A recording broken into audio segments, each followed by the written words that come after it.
Olá pessoal, um dos temas importantes para essa revisão final, para garantir o seu sucesso no exame de ordem, é para a nossa disciplina aqui de ética, o tema das incompatibilidades e impedimentos. É um tema aí frequente nos exames da OAB, por isso peço especial atenção nos estudos dessa disciplina. E aqui minha dica vai no seguinte sentido.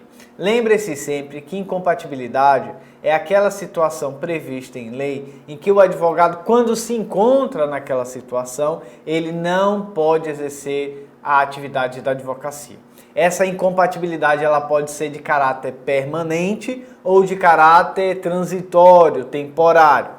Quando a incompatibilidade for de caráter permanente, por exemplo, aquele advogado que também assumiu a função ou vai assumir a função de ser magistrado, né? Aí uma incompatibilidade permanente, ele não pode exercer a magistratura e ser advogado. Isso é uma relação de incompatibilidade.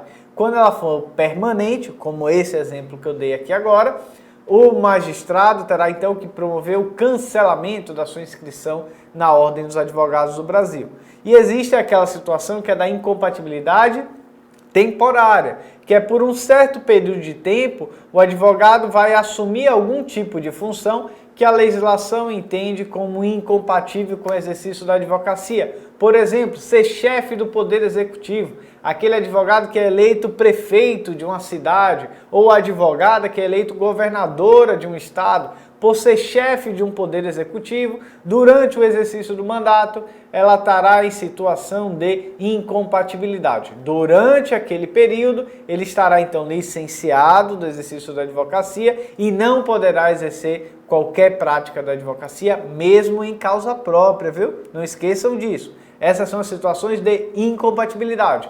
As situações de impedimento são aquelas em que a lei promove uma restrição parcial ao exercício da advocacia, ou seja, o advogado impedido é aquele advogado que pode exercer com liberdade a sua advocacia para certos casos, mas para outros ele não pode, ou seja, ele estará impedido.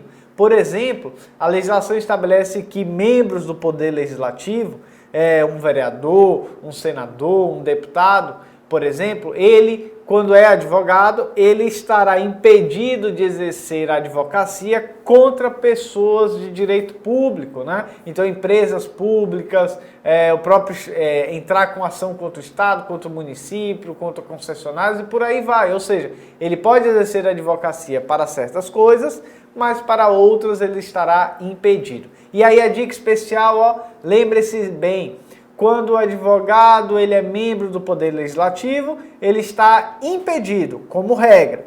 Contudo, se esse advogado que é membro do Poder Legislativo foi eleito vereador, foi eleito senador, foi eleito deputado, quando ele dentro do Poder Legislativo, e aí ele for eleito internamente para compor a mesa do Poder Legislativo, ou seja, ser eleito para ser o presidente do Senado, o segundo secretário, membro, ou seja, ser membro da mesa do Poder Legislativo, nessas circunstâncias ele estará não mais impedido, mas ele estará incompatível com o exercício da advocacia. Uma incompatibilidade temporária, até porque o mandato dele, por exemplo, de presidente do Senado, será um mandato temporário. E aí, a partir do término desse mandato, ele retorna à situação apenas de impedimento e não à situação de incompatibilidade. Fica aí a dica, bons estudos e até a próxima!